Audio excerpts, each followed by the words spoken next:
यानी कि 2 call girl मेरे पास आई और मुझे किसी रेफरेंस से पता चला।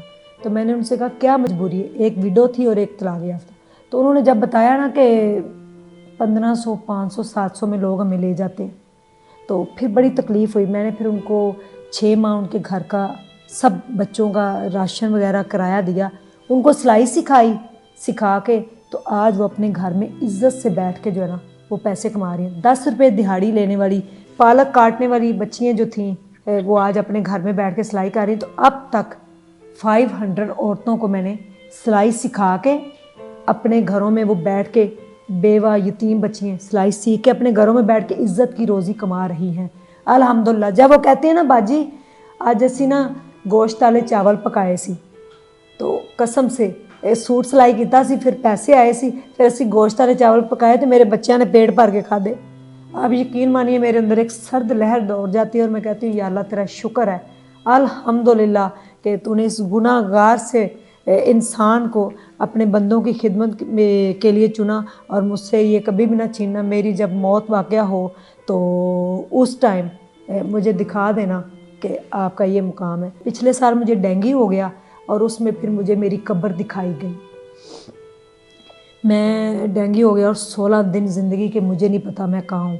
तो लोगों ने वीडियोस डाल दी कि उसकी डेथ हो गई है। मुल्तान के कब्रिस्तान किसी गांव में मेरी कब्र बनी, मुल्तान के हॉस्पिटल में मेरी डेड बॉडी थी और पता नहीं क्या कुछ, मुझे तो पता ही कोई नहीं।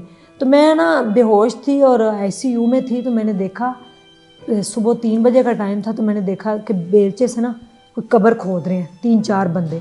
तो मैंने उस कब्र को देखा ऐसे, तो मैंने कहा ये मेरी कब्र है, ये मैं हूँ। तो वो काफ़ी गहरी थी कब्र। तो मैंने ना फटाफट खिड़की से इधर मुंह कर लिया, मैं डर गई। तो जब मैंने इधर मुंह किया ना तो मेरे साथ ही ख़तून को लाया गया। तो वो बड़ा शिवरिंग हो रही थी, वो ऐसे कांप रही थी और बड़ा उनको पकड़ा। डॉक्टरों ने फटाफट उसके नालियाँ वालियाँ लगा दी। तो कुछ देर बाद देखा तो उनकी डेथ हो गई। और फिर एक और बच्ची लाएगी 13 से 14 साल की, उसकी भी डेथ मेरी आंखों में। फिर मुझे एकदम से होश आया। तो फिर डॉक्टरों ने मुझे बताया कि आपके प्लेटलेट्स जो है वो, मुझे तो नहीं खैर बताया, मेरे घर वालों को कि इतने रह गए जो भी। तो ब्लीडिंग मेरी स्टार्ट हो गई। तो वो मेरी ज़िंदगी जो थी अल्लाह ने मुझे वो ज़िंदगी दी नहीं। और मुझे नहीं पता, मैंने अपनी कब्र को खुद अपनी आंखों से देखा। उस वक़्त जो फिर मुझे झटका लगा ना, तो फिर मैंने पहले तो मैंने अपना चैनल जो है 70% किया था, फिर मैंने 2 नफल पढ़ के 100% कर दिया। तो अब अल्हम्दुलिल्लाह मेरी सारे चैनल की इनकम डोनेशन में जाती है। Behind the camera her cheese commercial नहीं होती। कई लोगों की मेरे साथ मेडिसन है, कई बेवा औरतों का किराया है, कईयों के घर का राशन है मेरे साथ जुड़ा। अब मैं अल्लाह से इतने दुआ, या अल्लाह मैंने इतने व्यू दे दे कि अगले महीने मैं क्या करांगी। ये मैं अपने आप से बातें कभी कभी करती हूँ, या अल्लाह अगर ये व्यूज़ ना आए तो अगले महीने मैं फ़लाँ को क्या जवाब दूँगी। तो फिर कभी कभी कोई चीज़ भी बेचना पड़ जाती है मुझे।